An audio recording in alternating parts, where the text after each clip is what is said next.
Hello, hello, hello again, everybody. Michelle is here on Friday, February 20th, 2026, part 4 of the S.O.S. So, as I've been talking throughout since this morning, getting myself up early in the morning, knowing I'm not an early person.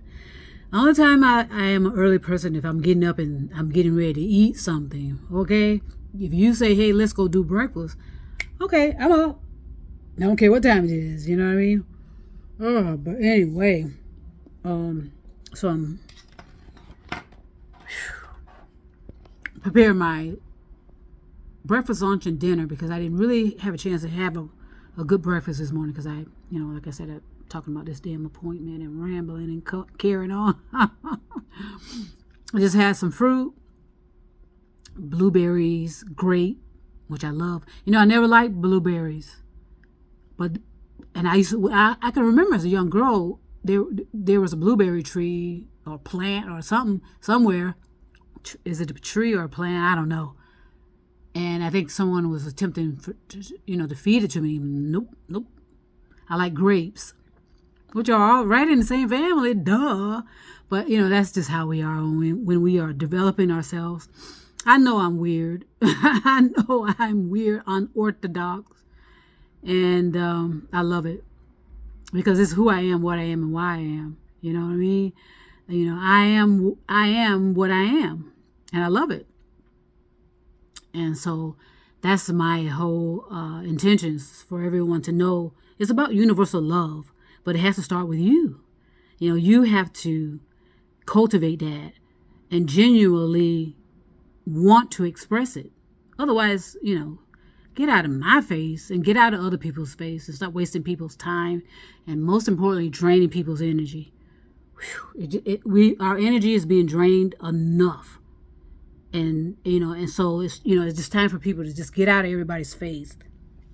Get out of people's face and leave people alone. Please. If you want the assistance of certain people, okay, be respectful about it. Okay, no, don't demand people to do anything for you. Okay, because you can do it yourself. And I can say 90% of the time you can. All you need is someone to direct you. And so I can remember being as a first responder, how annoyed I would get. Because I have a weakness, and we all do. And nobody wants to admit they have weaknesses. But direction of travel was something that I struggled with for as long as I can remember. And so my dad figured out how to help me with that because he possibly figured out that I was a visual person. So he would point to things and say, okay, especially when we were on the highway. That's probably I'll explain why the highway is so important. Gosh, I had to get out of some clothes here. So my dad used to point to things and say, okay, you need to stay in this lane. What he would do is say, look up to the sign. Where the arrows are pointing, that means you need to be in that lane. And then if you want to get off the highway, you need to be in this lane. He will point things out to me so I can pick it up. And ironically, he's the one that taught me how to drive, my dad. So ironically, I can remember as a young girl having this dream about being on a major highway. And there was just lanes and lanes of traffic everywhere. Traffic. And I think I may have had this dream over and over and over again because I always missed my exit. Listen to that.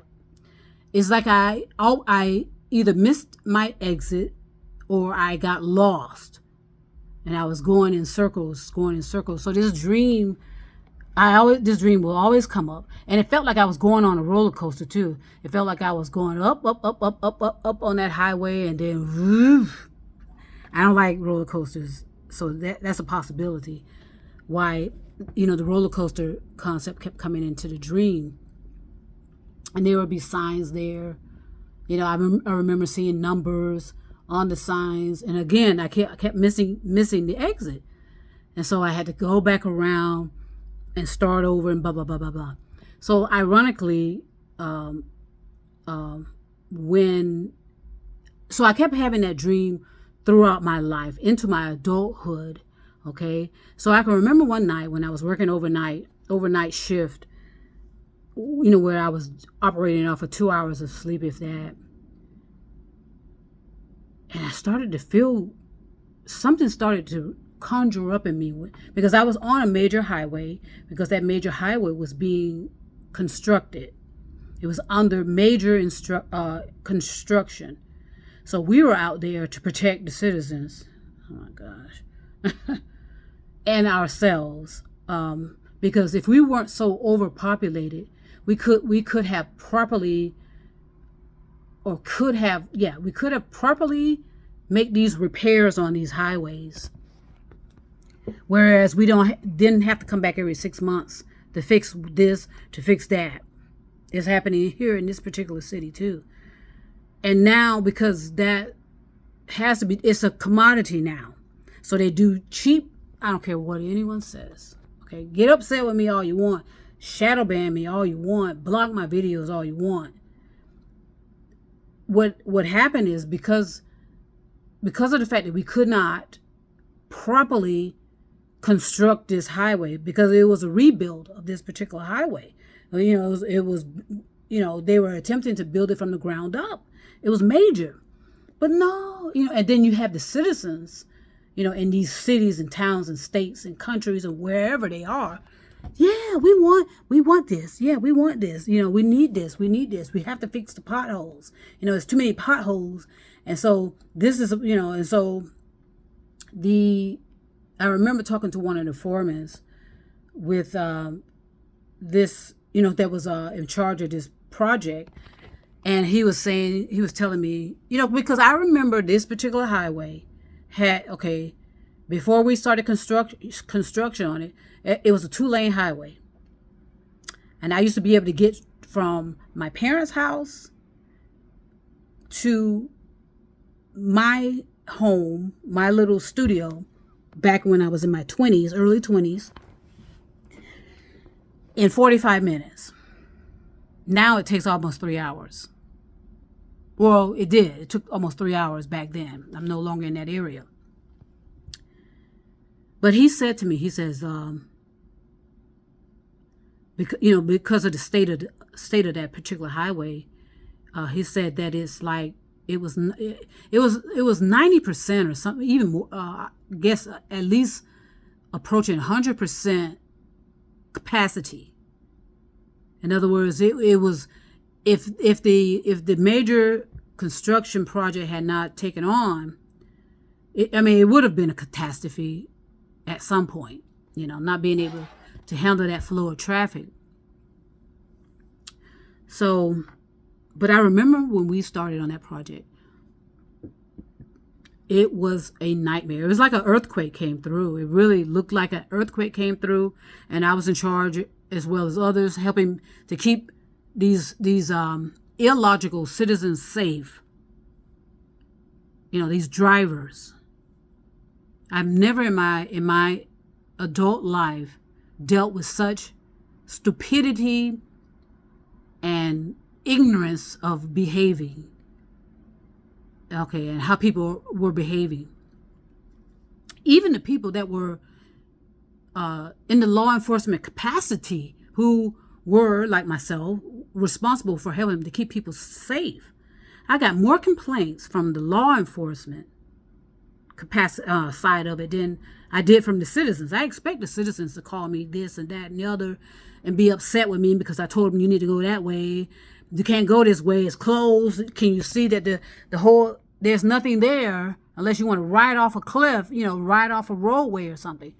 I expected the citizens to behave as they did, but law enforcement behaved worse. Okay, because look, they're armed.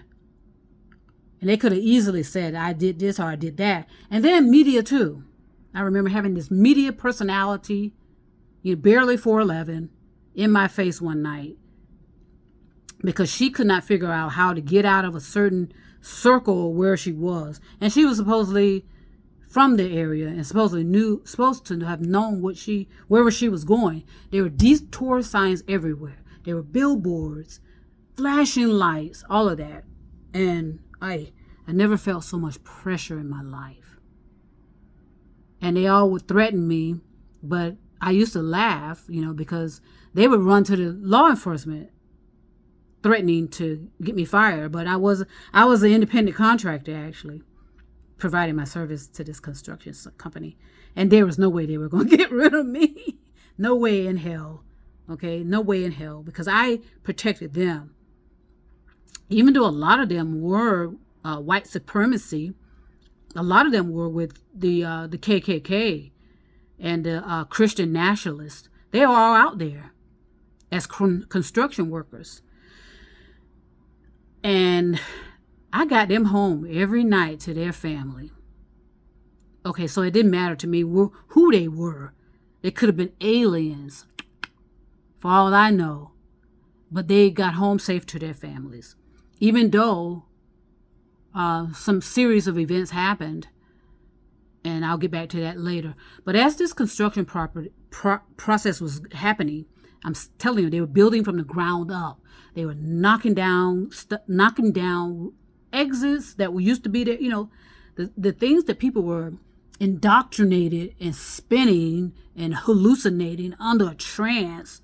They were under a trance. They believed they could not equate the fact that there's major construction going on, and their way to get home is no longer there. And a lot of them could not, and I would say would not figure out another way to get home. They refused. No, I used to get off on this exit, and then several times I had to point to them that fucking exit, I'm sorry, is no longer there. I'm sorry to curse, but they're probably going to shadow ban me for this. But hey, this is what I'm used to. Block me, da-da-da-da-da-da. That's what happens. But they had their heads in the sand, literally, figuratively, and metaphorically. They had their head in the concrete, literally.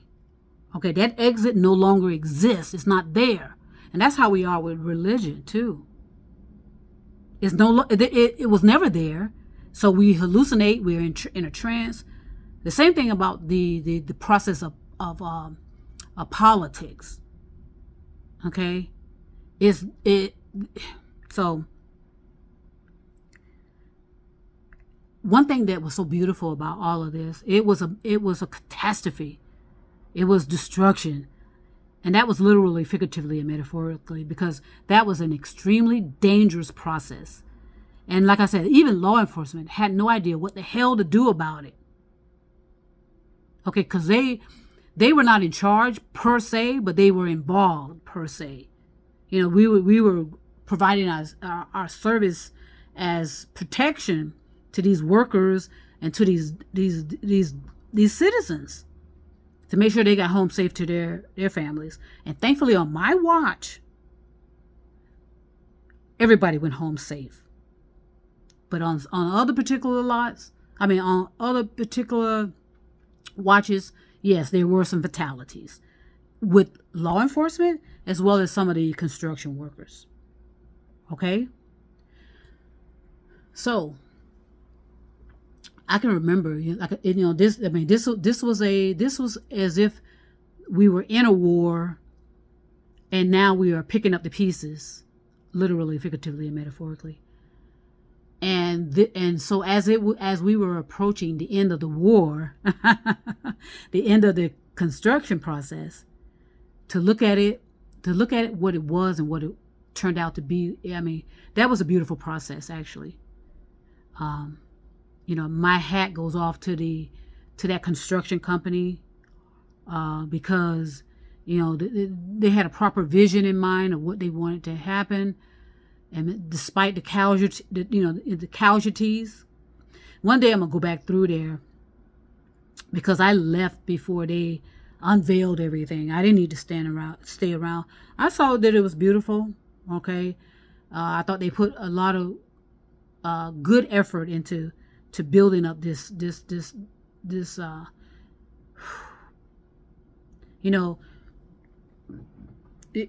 God, I can't even describe what it was, but my hat goes off to them, because they had true, genuine, logical vision as to how to pull it off. And in this particular area that I was in was a bottleneck from hell. And then there's this one particular theme park that's there that could have assisted a lot more in helping to relieve some of this bottleneck. But for them, they got everybody indoctrinated as well. You know, it's a small world after. Okay, all right. Okay. They know that they are complicit. And they know that they are completely responsible for the degeneration, the decay, and the destruction to this planet. All right? Because their behaviors and actions are affecting the whole planet as well. And how they involve themselves in lies and manipulation and deception and indoctrination more than anything. They are expert at indoctrinating people to get you, like I said, get you singing, you know. And they love children. That's why they cater to children. They want to get them while they're young. They want to get them while they're young and indoctrinate them and have them keep coming back and back, begging their parents, "Can I go back? Can I go back? Go back?" See, my dad was smart. See, we only went one time. And if we went another time, that was on our own money, on our own time. He went one time. He was happy. We had a great time there as a family. I can remember meeting somebody there. You know, I saw this person's eyes. They saw mine. Ooh, I said something about that. That person saw me, and I saw them. And we had a great time. And then we went again, you know, when I got older, but that was sponsored by our high school and blah, blah, blah, blah, blah, blah, blah. So anyway, as this project was coming to an end, I was able to visualize what this was going to be.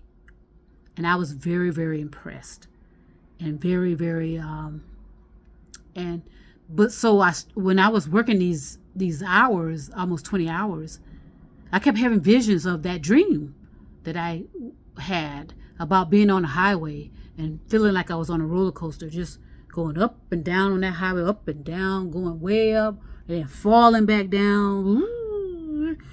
And and as a young girl having that dream, I was terrified. Okay. But as I was not visualizing, but having a remembrance of that dream while being out on that interstate, certain colors came to mind. It was just like I was on it was like I was in that dream. The way that highway was going up and following around, and it was just like, whoa. And then so that's when I started to become happy. I'm like, oh wow, so this does have something to do with my dream. But I still didn't know what was the purpose of it. So what? I'm on an interstate going up and down, feeling like I'm on a roller coaster, da da da da da. And so again, I can remember not staying around until they actually officially announced that the bridge or the interstate was complete. I retired. I had enough. And then be dealing with the toxic work environment on top of that, with the management, the dictator management. Yes, you're dictators. Okay, you are. You're dictators in law enforcement and politics, religion, HOAs, all of it. You're dictators. You're acting just like your dictator that we have now. Okay, so that's why I can remember. I didn't want to say this part, but hey, I said it. I'll come back again and say some more things, but I just want to make it clear. Well, anyway, I'll come back to say that later. But again, I decided to retire because I had had enough. Okay, I've had enough.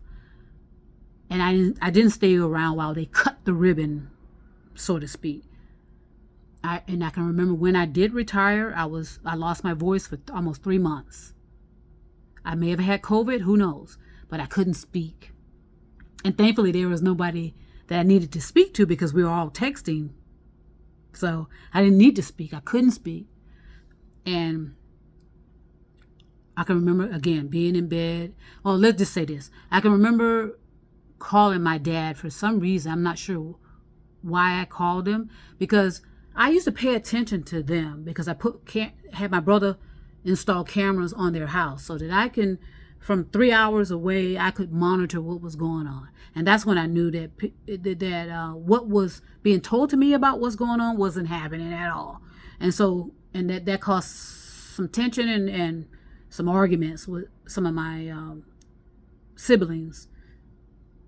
You know, were they intentionally lying, or were they intentionally, who knows? You know, I don't understand it sometimes. I mean, I know I can lie sometimes too, but I'm lying sometimes if I feel my life may be in danger, so I will say something that will get me out, because it is about self-preservation. So something told me to call my dad, because there was something, I don't know what it was. There was something signaling me, call him. All right, I called him. And when I heard him on the phone, I knew something wasn't right. I knew it. I said, something is not right here. The man could barely breathe. He could barely talk. I can tell he was having issues, but his situation was there was not much. In order for him to resolve that, it would require major surgery. And I knew my dad wasn't about to have that. Nope. My dad had enough too. And sometimes you are going to run into medical fatigue. You know, you're fatigued. You don't, I'm not having another surgery. I'm not taking any more medication. And that's happened to a lot of people. They got to a point and said, look, I lived a beautiful life. Everything's, I can't ask for anything more. And so I remember my dad can barely speak, could barely talk, and he started sharing things with me. And then that's when I knew. So I hung up the cell phone with him, and I immediately called someone that I talked to things about. And I said, look, I think this is it for him. I said, you guys need to do this and that and the other, And this one person that I had been talking to, they knew that our hands were tied, because we had certain people that were in charge of the medical care to my parents. They were the power of attorneys, and I couldn't say a word. I couldn't do anything. I was pissed because they waited until the last moment to do this. Do you do these kind of things? Which I had been reminding them for 5 years. Okay. Anyway, after I had that conversation with him, and I called one of my relatives and told them, look, hey, and then I can remember the night I saw him on camera, and I knew something was wrong then too. I could tell the way he was walking, because he had a routine about himself, the way he was walking and blah, blah, blah. So I was happy as long as he made it into that house. Because he would go through a routine outside in the yard. So I was paying close attention to that camera. I was watching him and making sure he walked his ass back into the house. And thankfully, he did. And then that next morning, that's when I was told he passed away in his sleep, in his bed, safely in his bed. Okay, who can ask for anything more closing than that? That was a closure I needed. And I'm so thankful to have had it. So, the point of the matter with this particular video, the S.O.S. The point I'm attempting to make, and I'm going to stop this video in a few minutes, is, there's cause and effect. You're going to reap what you've sown. You're going to suffer the consequences. But that's not the end of it, though. That's not the end of it. And a lot of us are stubborn. We think we know it all. We think we're better than each other. But these times are going to force you to sit your ass down somewhere and snap out of it. Okay? And that's what I'm attempting to do with my videos. So I'm going to stop right now. But trust me, I will be back.